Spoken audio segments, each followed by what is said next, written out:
This has been a really nostalgic day for me. And they're all got their beers up in the air and their cell phones out while they take pictures of you. Yeah, I hate that too. And they don't think that we're odd at all here, and that's strange. This week on Headline Country, Montgomery Gentry host Country on the Beach 5 in Key West, Florida. This time, Brice, Randy Houser, and Jerrod Niemann donated their time and talent to the Cancer Research fundraiser. Taylor Swift opens an education center in her name at the Country Music Hall of Fame. Darius, Rucker, and Old Crow Medicine Show celebrate their wagon ride to the top of the charts. And ready, set, roll after helping write Florida Georgia Line's massive debut hit, Renaissance man Chase Rice cruises into his own spotlight. Damn, Stormy Warren, when done it again, you're gonna turn your mic all the way up to 10. I never seen GAC ever looking so hot. Stormy, you rock, hit the spot like a fireball shot. This is Chase Rice, and Headline Country starts right now. Hello, everybody. I'm Stormy Warren from beautiful Key West, Florida. Welcome to Headline Country. The southernmost point of the United States is our home for Country on the Beach 5, the annual fundraiser for the T.J. Martell Foundation and the work they do to kick cancer's butt. They do great work, and we're just doing our little part to help out, along with host Montgomery Gentry, Brice, Randy Houser, Jerrod Niemann, Daryl Worley, and many, many more. Ladies and gentlemen, Montgomery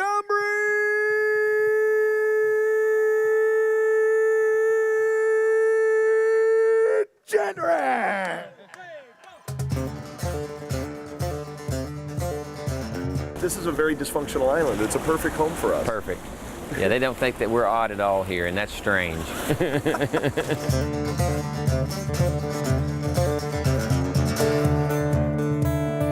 Just talk about being back down here for this event, what it means to you guys. Well, this is great. This is something I've come to look forward to every year. You know, I mean, it's such a great cause. T.J. Martell, such a great foundation, and it's an honor to be a part of this. So every year they call me, I'm right here. How do you get in those jeans, baby? Tell me, how do I? When I get a chance to team up with good-hearted people like that and fight something that we all have felt the effects of, it's a no-brainer. Till I catch my second wind. I hate to say it, but I look forward to the day where we don't have to do this. Yeah.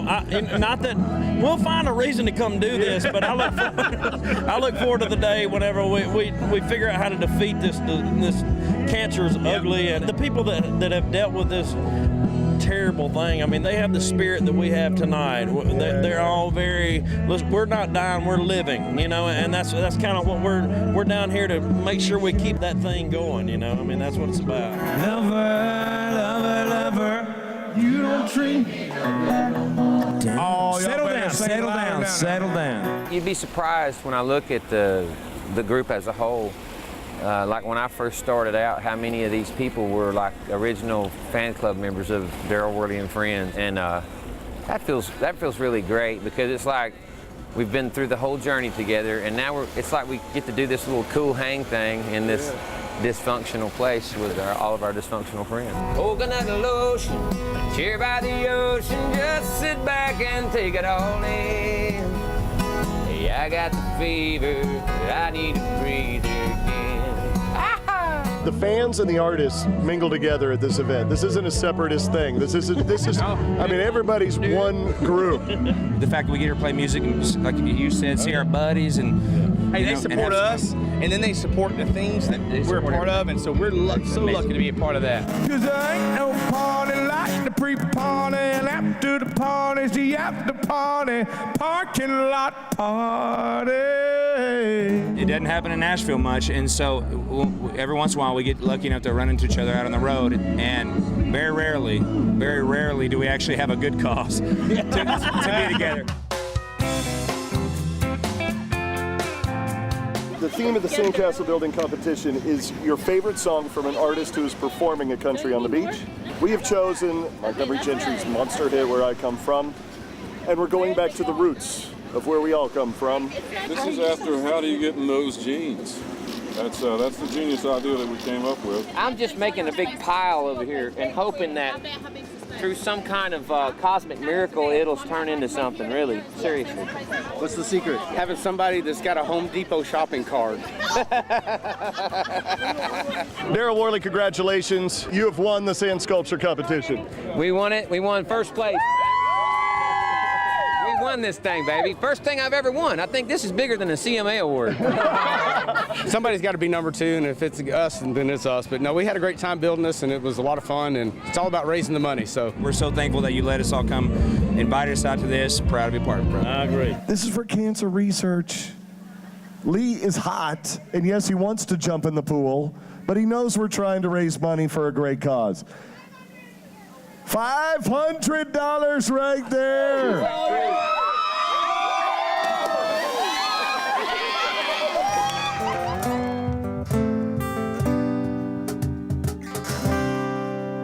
That's right.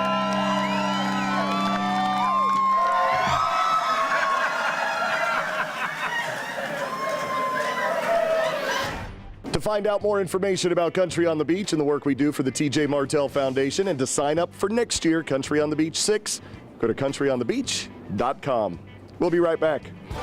Coming up, Taylor Swift opens her new education center at the Country Music Hall of Fame. And later, newcomer Chase Rice.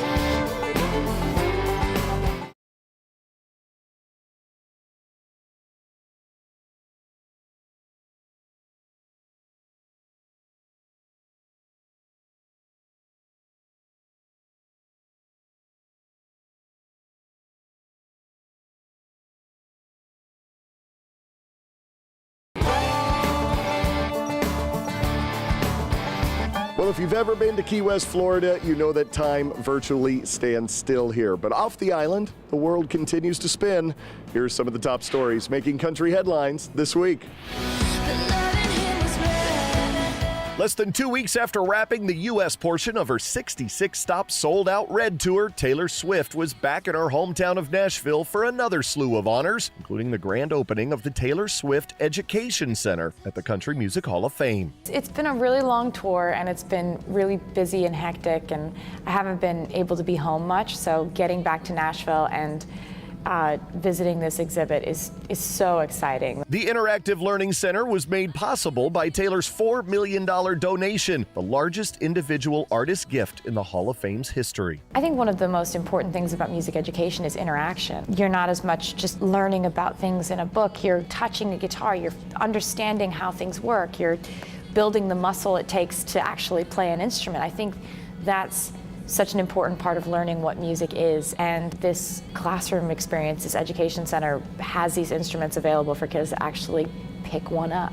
And Taylor could be picking up a few other things at next month's CMA Awards, where she's nominated in 6 categories, including Entertainer and Album of the Year for Red. Tune in next week for even more of our interview with Taylor, including why she admits her music is at times confusing and how everything has changed thanks to Ed Sheeran. It's everything has changed. I got a love side, a wild side, at least a country mile wide. With 2 of his closest pals opening up for him, Justin Moore's Off the Beaten Path tour, kicking off November 1st, may feel a lot more like a party than a tough day on the job. I don't have 2 better friends in this town than Randy Houser and Josh Thompson. They're 2 of my best friends in the world. And I've said for a long time, and I mean this sincerely, that it's my opinion that they're the 2 best singer-songwriters in Nashville, Tennessee, period, hands down.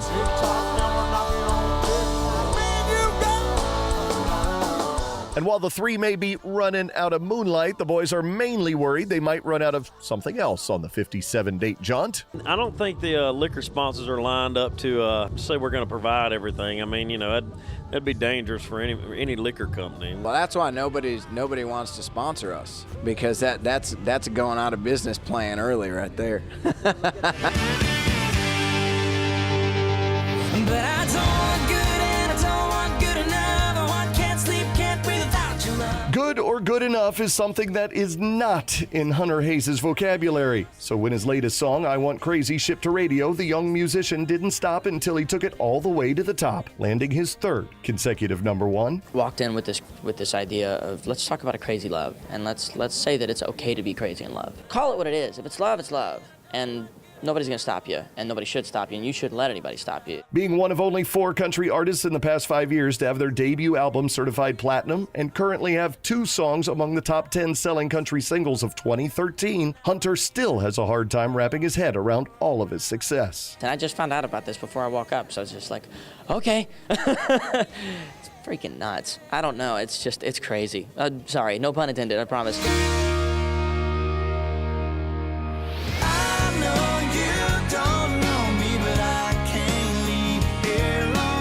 After spending 31 weeks on the charts, Billy Currington's Hey Girl has officially become his career 8th #1. I'm really glad Hey Girl came out and is doing so well, and I can just start to feel that the crowd is really starting to know the song in the live shows. Every time we crank up that intro, they just go crazy, and it's fun to see that. Fun to hear them singing back. And fans are also going crazy over Billy's latest album, We Are Tonight, his first in over 3 years. I spent the whole 3 years working on it. I worked with 3 different producers, got a lot of different sounds. It's just been a great process, and hope they enjoy it out there. Pick up your copy of We Are Tonight, available now. Still to come, our CMA Fun Fact. Find out which singer-songwriter and CMA nominee hopes to perform with legend Bob Dylan on this year's big show. We'll reveal the answer when we return.